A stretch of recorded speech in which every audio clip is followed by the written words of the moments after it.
জামাত শিবির হচ্ছে বাংলাদেশের সেটেলার, তারা উদ্বাস্তু। এই জামাত শিবির হিজবুত তাহরির বাংলাদেশের না। আমি যদি কোনোদিন, আমাকে যদি জিজ্ঞেস করো, আমি যদি কোনোদিন রাষ্ট্রপ্রধান হইতাম, আমি সবার আগে এদের নাগরিকত্ব বাতিল করে লাফ মেরে বাংলাদেশ থেকে এদেরকে বাইর করে দেবো, যেটা বঙ্গবন্ধু করছিল গোলাম আজমদেরকে। কারণ এই দেশে পাহাড়ি বাংলাদেশি, এই দেশের হিন্দু বাংলাদেশি, মুসলিম বাংলাদেশি এবং জামাত শিবির। গদি হারানোর ভয় মোহাম্মদ ইউনূসের, এক সাক্ষাৎকারে শেখ হাসিনার দেশে ফেরার আশঙ্কা প্রকাশ। এদিকে ইউনূসের নেতৃত্বাধীন অন্তর্বর্তী সরকারের পদত্যাগের দাবিতে জেনিভায় বিক্ষোভ হাসিনাপন্থীদের।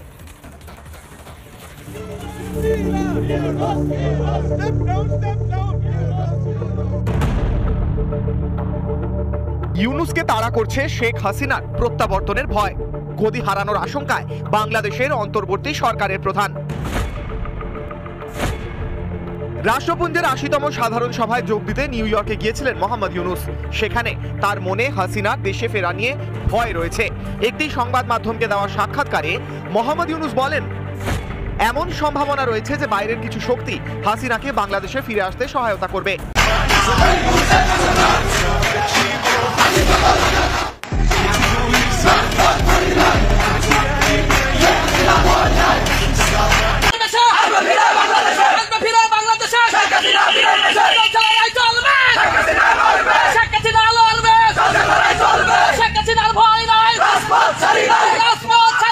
জামায়াতের বর্তমান আমির ডাক্তার শফিকুর রহমান কি সত্যি তৃতীয়বারের মতো জামায়াতের আমির পদে প্রতিদ্বন্দ্বিতা করবেন, বা মজলিসে শুরা যে ৩ জন প্রার্থীর প্যানেল ঘোষণা করবেন, সাধারণভাবে তাদের থেকেই রোকনরা কিন্তু নির্বাচন করেন একজনকে আমির হিসেবে, তার মধ্যে কি একজন এ দফায়ও থাকবেন ডাক্তার শফিকুর রহমান? এই বিষয়টার দিকে বিশেষভাবে নজর থাকবে, বিশেষভাবে সে কারণে যে জামায়াতের গঠনতন্ত্রে একজন আমির কত বছর বা কয় মেয়াদে দায়িত্ব পালন করতে পারবেন সে বিষয়ে কিন্তু সুস্পষ্টভাবে কিছু বলা নাই। প্রিয় দর্শক, নতুন একটি নিউজে আপনাদেরকে সবাইকে স্বাগতম। বাংলাদেশের সাবেক প্রধানমন্ত্রীকে জেল ফাঁস এবং কোনো কিছুর ভয় দেখায় বাংলাদেশ থেকে দমিয়ে রাখার যে প্রচেষ্টা করছে ডক্টর মোহাম্মদ ইউনূস, এটি কোনোভাবে সফলযোগ্য হবে না। জেলের ভয় এবং ফাঁসির ভয় দেখিয়ে বাংলাদেশের সাবেক প্রধানমন্ত্রীকে শেখ হাসিনাকে থামিয়ে রাখার দম ডক্টর মোহাম্মদ ইউনূসের কোনোভাবেই নেই। বাংলাদেশের সাবেক প্রধানমন্ত্রী শেখ হাসিনা তিনি বাংলাদেশে আসবে এবং খুব দ্রুতই আসবে, এবং সেটি আমরা বিভিন্ন বড় বড় আওয়ামী লীগের যে মিছিলগুলো থেকে সেটি আমরা বুঝতে পারছি যে শেখ হাসিনা কত দ্রুত বাংলাদেশে আসতে চলেছেন। তাহলে বুঝতে পারছেন আজকের ভিডিওটা কতটা গুরুত্বপূর্ণ হতে চলেছে। তাই যারা ভিডিওটি অন করেছেন তাদেরকে বলবো সম্পূর্ণ নিউজটি মনোযোগ সহকারে দেখার অনুরোধ রইল। আর আপনি আমাদের চ্যানেলটিতে নতুন হয়ে থাকলে অবশ্যই চ্যানেলটি সাবস্ক্রাইব করে পাশে থাকবেন। আমাদের এই চ্যানেলটিতে সবসময় এমন নিত্য নতুন লেটেস্ট নিউজগুলো আপলোড করা হয়। তাহলে চলুন কথা না বাড়িয়ে ধারাবাহিকভাবে সম্পূর্ণ নিউজটি দেখে আসা যাক। ভূখণ্ডের একজন নাগরিক, আপনি নিজেকে সংখ্যালঘু বলে অভিহিত করছেন কেন? প্রথম কথা, সংখ্যালঘু মানে কি সংখ্যায় কম এই কারণে বলছেন? আপনি যখন একটা রাষ্ট্রের একজন নাগরিক, একটা প্রাউড নাগরিক হয়ে এই দেশের হিস্সা, এই দেশের একটা ইঞ্চি মাটি আপনারও অধিকার, আপনার বাবা মা 14 গোষ্ঠী যখন এইখানে, এই রাষ্ট্র আপনার, সেই রাষ্ট্রে আপনি সংখ্যাতে কম বলে নিজেকে বারবার সংখ্যালঘু বলাটাই হচ্ছে সেলফ ইনক্রিমিনেট করা। নাম্বার 1, নিজেকে আপনি সংখ্যালঘু বলে ছোট করছেন। নাম্বার 1, আপনি সেটেলারের কথা বলেছেন, যেভাবে সেটেলারের কথা বলেছেন আমি এটার সাথে একমত না। বিকজ একটা রাষ্ট্রে একজন, এই রাষ্ট্রটা আমাদের সবার, সেখানে একটা অংশের নাম সেটেলার কেন হবে? আমার রাষ্ট্রে আমি যেইখানে খুশি সেখানে থাকতে পারবো, সেই থাকাটাকে আমাকে সেটেলার বলা হচ্ছে। ইয়েস, আমি আসতেছি, আমি নিজে যখন অস্ট্রেলিয়াতে পড়াশোনা করেছি সেখানে ইন্ডিজিনাস পিপলদের প্রতি একটা আলাদা রাইটস থেকে আমি আসতেছি। একইভাবে আমরা কিন্তু এই সেটেলার কথাটা বলেও আমাদের রাষ্ট্রের একটা অংশকে মনে ছোট করে দেখি। নাম্বার 1, বলা হয়ে থাকে যে সেটেলারদেরকে পাহাড়ের যারা অধিবাসী আছেন, সেখানে যারা আছেন, সেখানে নিয়ে যাওয়ার ফলে তাদের এখানে জমিকে দখল করা হয়েছে। আমি আসছি সেই কথাতে। প্রথমে আমার একটা কথা হচ্ছে যে যেই জনগোষ্ঠীকে হিন্দু, বৌদ্ধ, মুসলিম, খ্রিস্টান, মুসলিম বলবো না, মুসলিম যেহেতু সংখ্যা তো অনেক বেশি, তাদের প্রশ্নটা হয়তো আসে না, যাদের সংখ্যাকে কম হিসেবে যাদেরকে ডিমিন করবার, সেলফ ডিমেন করা হচ্ছে, যে বলা হচ্ছে যে আমরা সংখ্যায় কম, আমরা সংখ্যায় কম, আমার কাছে মনে হয় প্রথমে সেলফ রেসপেক্ট বাড়ানো প্রয়োজন। নাম্বার 1, দেখেন বাংলাদেশকে গত স্বাধীনতার পর থেকে একটা লম্বা সময় অস্থিতিশীল হয়েছে সবভাবে, পাহাড় এবং সমতলে। এই সমতলে জামাত শিবির, হিজবুত তাহরির থেকে শুরু করে মৌলবাদীরা যখন এই দেশকে টেরোরাইজ করছে, আমরা তাদেরকে কিভাবে ডিল করছি। একইভাবে এই পাহাড়ে যখন শান্তি বাহিনী এবং অন্যান্য গোষ্ঠী বা একদম রিসেন্টলি কুকি চীন যখন বাংলাদেশ রাষ্ট্রের বিরুদ্ধে গিয়ে দাঁড়াইছে, তখন আমাদের সম্মিলিত ভয়েসটা কি ছিল? আমরা মনে করি যে যেহেতু কুকি চীন করতেছে তাহলে মানে সব পাহাড়ের লোকজন করতেছে, আবার যখন এখানে জামাত শিবির এখানে করতেছে তখন আমরা মনে করি মনে হয় এটা সব সমতলের লোকেরা করতেছে। এর মনে হচ্ছে আমরা সম্মিলিতভাবে দায়িত্ব নেই না।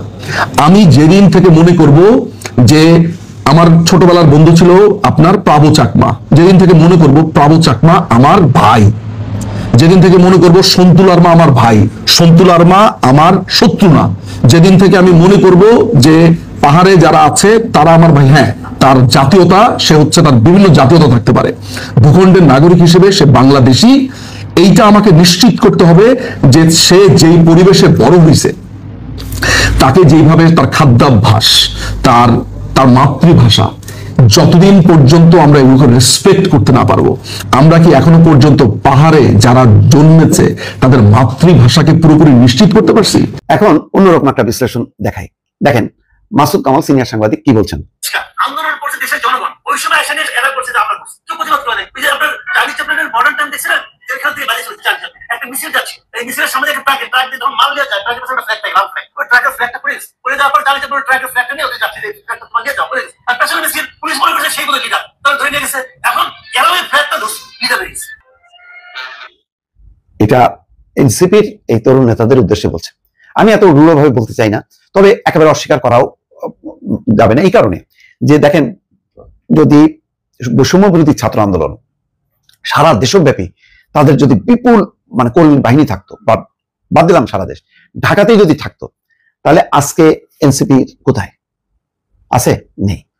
তার মানে ওই সময় যারা আসছে তারা কিন্তু মানে নাহিদ ইসলাম, সাজিস আলম, হাসনাত আব্দুল্লাহর আদর্শে উদ্বুদ্ধ হয়ে একটা দল চিন্তা করে আসেনি, তারা বরং আরো বেশি অনুপ্রাণিত হয়েছে যে এমন সব ব্যক্তিরা নেতৃত্ব দিচ্ছে যারা ফ্রেশ, যাদের গায়ে আওয়ামী লীগ নাই, যাদের গায়ে বিএনপি নাই, যাদের গায়ে জামাত নাই, কোনো কিছুই নেই। সুতরাং এটা একটা সর্বদলীয়, এটা যদি আমি করি আমি নিরাপদ এবং এটার একটা গ্রহণযোগ্যতা পাবে। কারণ বিএনপি আসলে গুলি চালাবে, বিএনপি আসলে বলবে যে এটা জামাত শিবির, রাজাকার, মুক্তিযুদ্ধ বিরোধী, জামাত করলে তো কথাই নেই, এসব নানান রকম জটিলতা এড়ায় এদের বাইরে যখন নাকি ছাত্ররা সামনে আসলো, আর পেছনে কিন্তু তারা সব জামাত, বিএনপি, আপামর জনতা, মানে দল সহ আপামর জনতা, এটা হলো বাস্তবতা। সেই কারণেই দেখেন যখন নাকি এটা কেন, এটা কিন্তু বোঝা যেত না যদি না তারা দল না করতো। দল করাতে কিন্তু বিষয়টা পরিষ্কার হলো। এখন এই সমালোচনাটা কিন্তু তাদের সহ্য করতে হচ্ছে, কষ্ট লাগে। এই মাসুদ কামাল যেভাবে তীব্রভাবে বলছেন আমি সেভাবে বলতে চাই না, কিন্তু এটাকে একেবারে আপনি যদি ফুদি উড়াই দেন তাহলে তো মানে সত্য হবে না। এই কারণে তাহলে ওই গণঅভ্যুত্থানের যদি সমস্ত লোকজন মানে হাসনাত আব্দুল্লাহদের হইতো, সার্জিস আলমদের বা নাহিদ ইসলামদের যদি হইতো, তাহলে ওই লোকগুলি দিয়ে তো বিশাল রাজনৈতিক দল করা যায়, মানে যেখানে মানে বিএনপি, জামাত, আওয়ামী লীগ মিলাও হবে না, লক্ষ লক্ষ মানুষ। সেই লক্ষ লক্ষ মানুষ কি পরবর্তীতে যখন নাকি তারা দল করলো, সেই দলের পিছনে কি থাকলো? থাকলো না। তাহলে ওইটাই হয়েছে। চার্লি চ্যাপলিনের মতন তারা জান্ডাটা তুলে ধরছে, ঠিক অত বিচ্ছিন্ন আমি বলবো না, তাদের একটা নেটওয়ার্কিং ছিল, তাদের মধ্যে যোগাযোগ ছিল, এর মধ্যে আবার সবাই অ্যাবসলিউটলি নিরপেক্ষ ছিল তা না, তাদের মধ্যে জামাত শিবিরের লোকজন ছিল বা অন্য ভাবাদর্শের লোকজন ছিল, কিন্তু একদম মানে ঝাড়া খাড়া, মানে কারোর গায়ে দেখেন সার্জিস আলম কথা বলতেছে, পাশে দেখা যাচ্ছে এখন মানুষের যে স্বাভাবিক দাফন কাফন দাহ বা অন্ত্যেষ্টিক ক্রিয়া, যে জিনিসগুলো হয়ে আসছে অনাদিকাল থেকে, সাহারার মরুভূমি থেকে শুরু করে আফ্রিকার জঙ্গলে, আমাজনের গহীন অরণ্য থেকে শুরু করে পৃথিবীর অসভ্যতম জনপদ যেখানে মানুষের মাংস মানুষ খায়, সেখানেও মানুষের জন্ম এবং মৃত্যু, এই দুটো ঘটনা অন্যান্য পশুদের জন্ম এবং মৃত্যুর থেকে আলাদা। মানব শিশু জন্ম নিলে আনন্দের বন্যা বয়ে যায় সমাজে, হোক দরিদ্র কিংবা ধনী। কোনো মানুষ মারা গেলে যে বিষাদময়তা দেখা দেয় সমাজে, রাষ্ট্রে, এটাই মানব সমাজের বন্ধন। কোনো পশু সমাজে অন্য কোনো পশুর মৃত্যু পশু সমাজে কোনো প্রতিক্রিয়া তৈরি করে না।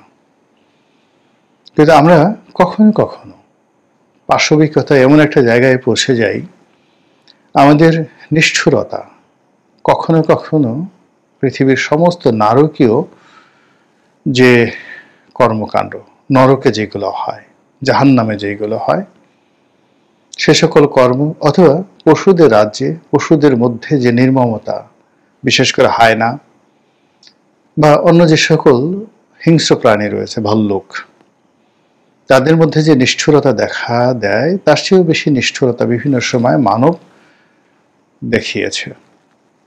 এই মানুষ আমরা। আমাদের মধ্যে রাজা ছিল, যে রাজার নাম ছিল চেঙ্গিস খান। মানুষের মুন্ডু কেটে গেট তৈরি করতেন। আইভান দ্য টেরিবল নামে একজন রাশিয়াতে রাজা ছিলেন, যার নিষ্ঠুরতার সঙ্গে আপনি এই পশু সমাজের যে নিষ্ঠুরতা, যে বিষয়গুলো বললাম, এরকম আপনি তুলনা করতে পারবেন না। তো যখন এরকম শাসন কার্যে বা শাসন ক্ষমতায় নিষ্ঠুর নির্মম স্বৈরাচার লোকজন আসে, তখন মানুষের যে জীবনের স্পন্দন, জন্ম, মৃত্যু এবং বেঁচে থাকার আনন্দ, হাসি কান্না, এই জিনিসগুলোকে বন্ধ করে দেয়া হয়। আর এই কারণেই বাংলাদেশে একজন খুব প্রথিতযশা সাংবাদিক ছিলেন, নাম নির্মল সেন। আপনারা যারা 70-এর দশকে, 80-এর দশকে সংবাদপত্র পড়তেন, ওই সময়ের রাজনীতি সম্পর্কে যাদের খোঁজখবর আছে, কিংবা যারা বাংলাদেশের বাম ঘরানার রাজনীতি নিয়ে খোঁজখবর রাখেন, তারা জানেন যে বাংলাদেশে এক সময় নির্মল সেন নামে একজন প্রখ্যাত রাজনীতিবিদ, প্রখ্যাত কলামিস্ট এবং সামাজিক ব্যক্তিত্ব, যাকে বলা হয় সুনাগরিক, দেশপ্রেমিক নাগরিক ছিলেন, যিনি তার একটা বিখ্যাত লেখা স্বাভাবিক মৃত্যুর গ্যারান্টি চাই,